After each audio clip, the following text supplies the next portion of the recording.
À peine le 15e sommet de la francophonie ferme ses portes que l'institution francophone, avec la promotion des investissements et grands travaux en abrégé de la PIX, organise le premier forum économique de la francophonie qui a vu la participation du président sénégalais Macky Sall, l'ex-secrétaire général Abdoul Diouf, l'ancien premier ministre français Alain Juppé, et le ministre du Développement canadien, M. Christian Paradis. Portons ensemble ce viatique dans notre quête d'un dessein commun, un espace francophone fort de sa langue partagée, fort de sa diversité culturelle, fort de ses valeurs et résolument porté par son dynamisme économique et commercial. En souhaitant plein succès à nos travaux, je déclare ouvert le Forum économique de la francophonie et je vous remercie de votre attention. Les économies sont contractées en Europe. L'espace de croissance, c'est ici, parce qu'il faut construire les routes, les autoroutes, les chemins de fer, les ponts. Mais donc, venez avec nos entreprises, travaillons en partenariat public-privé, améliorons notre gouvernance dans nos pays, et là-dessus, je suis d'accord avec le président Diouf, il faut que l'Afrique évolue dans la gouvernance, dans la bonne gouvernance, dans l'état de droit. Actuellement, nous faisons l'objet, je ne vais pas traiter de sujets privés, mais il faut que les entreprises aussi du Nord et de l'Occident acceptent la compétition en Afrique. Ça aussi, c'est un problème, parce que les gens, parfois, ils sont restés dans des conforts vraiment qui datent de très longtemps. Il faut qu'ils se mettent à l'esprit qu'aujourd'hui, c'est la compétition qui est ouverte. Ils ont la technologie, c'est certain. Ils ont l'avantage de la langue. Et ils connaissent notre environnement. Donc, ils devraient être les mieux placés pour faire ce que nous devons faire ensemble. Donc, je pense que je vais m'arrêter là parce que je ne vais pas non plus monopoliser la parole. Être francophone, c'est bénéficier d'un espace commun dans toutes ses dimensions. La langue et la culture, bien sûr, mais aussi, et c'est l'objet de ce forum, cette activité première qui relie les hommes entre eux, le commerce et les échanges économiques. Mais nous avons aussi aujourd'hui le devoir de développer davantage la dimension économique de la francophonie, et je me félicite donc de l'adoption de cette stratégie économique pour la francophonie qui va donner un nouvel élan à notre mouvement. Je me réjouis grandement de cette occasion d'approfondir les échanges qui ont eu lieu lors du 15e sommet de la francophonie qui a pris fin hier et qui, je crois, vous serez d'accord avec moi, a été un succès formidable. Donc, félicitations encore aussi aux autorités sénégalaises. Les relations de longue date qui nous unissent dans les domaines du commerce, de l'investissement, du développement, de l'éducation et de la culture sont des fondations sur lesquelles nous pouvons concrétiser ensemble de grandes réussites économiques. Il y a quelques jours, les pays membres de l'Organisation internationale de la francophonie ont franchi une étape importante avec, comme on le disait, l'adoption de la stratégie économique pour la francophonie. Cette stratégie apportera une meilleure cohésion au sein de l'espace francophone et contribuera à rendre le climat des affaires plus attrayant pour les prochaines années. Elle facilitera les investissements. C'est aujourd'hui l'Afrique qui, ici, nous savons prendre les bonnes décisions et les mettre en œuvre sera l'axe central d'une francophonie à la mesure de la mondialisation. Pour les bonnes décisions, je suis confiant. En tout cas, si j'en juge par le volontarisme du président Macky Sall et sa vision et sa capacité d'anticipation et d'action, c'est l'Afrique qui accueillera la plus grande partie des francophones et qui sera le creuset d'une langue vivace, charnelle et poétique, bien sûr, juridique et scientifique, intellectuelle et économique. Prenant la parole tour à tour, ces illustres personnalités sont revenues sur la nécessité de créer cet espace économique francophone. Une forte délégation venue de la Côte d'Ivoire avec à sa tête le ministre des Affaires étrangères a pris part à ce premier forum économique. Event News TV qui était aussi présent à cette grande cérémonie a tendu son micro tour à tour à M. Jean-Baptiste Fofana, opérateur économique, Mme Kadi Diallo, secrétaire générale de la Commission nationale de la francophonie en Côte d'Ivoire, et du ministre des Affaires étrangères, M. Charles Kofi Dibi. Nous les écoutons. J'ai tenu à participer au premier forum économique de la francophonie parce que je pense que cette organisation doit maintenant permettre aux francophones de faire des affaires, de développer nos affaires, nos échanges et le commerce entre les pays qui ont la langue francophone en commun. Voilà. Et donc c'est la raison pour laquelle je suis présent aujourd'hui à Dakar. Alors les attentes, c'est justement de comprendre comment nous allons procéder pour atteindre cet objectif. De mon point de vue, le levier financier doit être un aspect important de cette stratégie de développement. Et il faudra mettre en place des structures de financement dédiées, soit des fonds d'investissement ou des fonds de soutien, ou même des organisations financières qui vont travailler dans cet espace-là.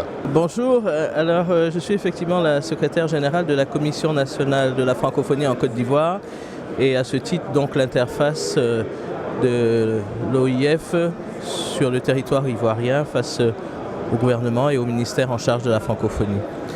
Alors ce 15e sommet de la francophonie d'ailleurs qui a été bien organisé par le Sénégal nous a tous rendus fiers, nous Africains, d'avoir un accueil, une organisation d'une telle qualité.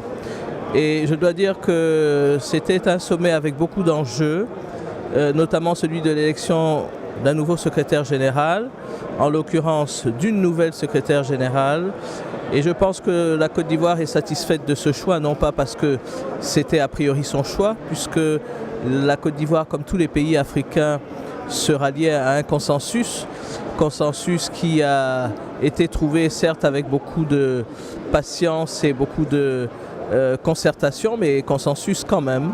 Et la Côte d'Ivoire a tout à fait approuvé ce choix parce qu'il nous semblait que sortir de cet ensemble de consultation avec un nom, qui soit un nom obtenu sans vote, c'était l'essentiel pour nous permettre de travailler dans les années futures sans trop de crispation ou sans réticence aucune. Donc Madame Jean, comme on l'a dit, incarne bien l'ouverture que souhaite la francophonie. Elle incarne quelque part, par ses origines africaines, un intérêt vers la problématique du continent et surtout elle arrive à point nommé dans une francophonie qui se dote d'une nouvelle stratégie économique et qui développe aujourd'hui un enjeu complémentaire à ses enjeux politiques et culturels et également bien sûr supérieur à ses enjeux uniquement linguistiques. Donc je crois que nous sommes satisfaits de ce choix et que nous travaillerons en concertation comme on l'a toujours fait. Mon impression est bonne puisque c'est à l'issue d'un consensus, comme le veut la tradition au niveau de la francophonie, que Mme Michaëlle Jean a été désignée. Et c'est en quelque sorte le choix de l'ensemble des pays membres de la francophonie qui décident de lui investir leur confiance pour qu'elle puisse poursuivre l'immense œuvre accomplie par le président Abdou Diouf, qui est le secrétaire général sortant. Nous lui souhaitons, comme nous pouvons le dire, que nous souhaitons une très bonne réussite pour sa mission et nous lui disons que l'ensemble des pays se mettent à sa disposition pour l'aider justement à accomplir cette œuvre gigantesque qui est la construction de l'espace de la francophonie. Vous êtes, monsieur le ministre, économiste, ancien ministre de l'économie et des finances. Aujourd'hui, c'est le premier forum économique de la francophonie. Vous, en tant que ministre, ancien ministre de l'économie, quelles sont vos attentes vraiment au niveau de la Côte d'Ivoire par rapport à ce forum-là? Je voudrais d'abord, bien entendu, mon président, la plus haute autorité de mon pays, le président de la République, son Excellence Alassane Ouattara, a déjà adressé les félicitations pour la bonne organisation de ce sommet par le président de la République du Sénégal, son Excellence Macky Sall. Et donc à partir de là, je voudrais également me réjouir et si vous voulez saluer le fait que au-delà de la francophonie, mais je ne dirais pas au-delà, à l'intérieur de la francophonie, aujourd'hui on essaie de voir comment bâtir un espace économique qui soit inclusif et qui soit porteur de croissance et qui soit également, si vous voulez, porteur de développement. Parce qu'une croissance, tant qu'elle n'est pas inclusive, n'est pas une croissance qui profite à toutes les couches de la population. Et cela est très important parce qu'il y a beaucoup d'opportunités en Afrique. Je m'en vais vous dire qu'aujourd'hui, l'Afrique représente l'un des continents où il y a encore des marges de croissance assez intéressantes.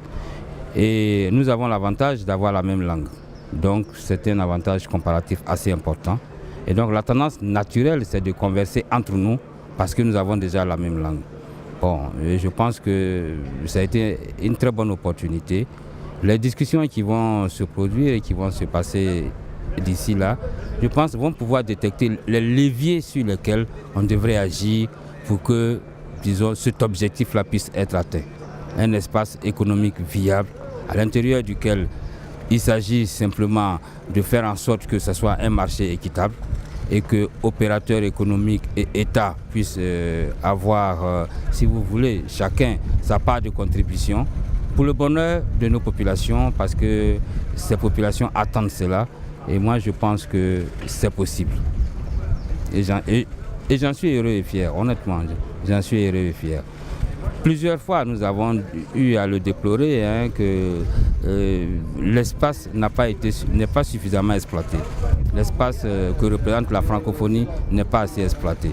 Aujourd'hui, si nous décidons de l'exploiter, je m'en vais vous dire que dans les années à venir, vous allez voir qu'il va y avoir une véritable transformation des économies de ces pays qui font partie de l'espace économique que nous voulons bâtir. Et c'est très important. Merci Monsieur le ministre. Juste une dernière question, peut-être qui n'a rien à voir avec l'économie. Le président François Hollande était tout dernièrement en Guinée, où il a apporté le soutien du peuple français à ce pays, en tout cas qui traverse cette pandémie qu'on appelle l'Ebola. Alors, je sais que ce cas n'est pas encore avéré en Côte d'Ivoire, mais quelles sont les préventions que prend l'État de Côte d'Ivoire pour ne pas que ça arrive chez nous en Côte d'Ivoire? Non, je m'en vais vous dire qu'à ce niveau-là, il y a eu un engagement politique fort de la part de son Excellence, le président de la République lui-même, qui a donné des consignes très fermes. Et il y a eu également la création par le président de la République d'un comité de veille qui est piloté par le Premier ministre. Et notre ministre de la Santé a mis en œuvre l'ensemble des institutions qui ont été décidées par son Excellence le président de la République. Je m'en vais vous dire que c'est vrai, la Côte d'Ivoire a eu, si vous voulez, une sorte d'anticipation. Voilà. Et ces anticipations-là ont permis justement de faire en sorte que nous ne soyons pas un pays contaminé. Mais cela ne nous autorise pas à baisser la garde, bien au contraire. La vigilance est encore de mise et le président a demandé que les moyens soient dégagés. Il s'agit d'un budget de 54 milliards qui est en train d'être financé pour faire en sorte qu'il y ait l'équipement nécessaire, la formation, tous les éléments qui peuvent concourir à faire en sorte que nous puissions être capables de gérer des cas avérés sont mis en place. Donc nous avons contribué même à aider nos pays frères. Le président de la République a fait décaisser $1 million en faveur de nos pays frères.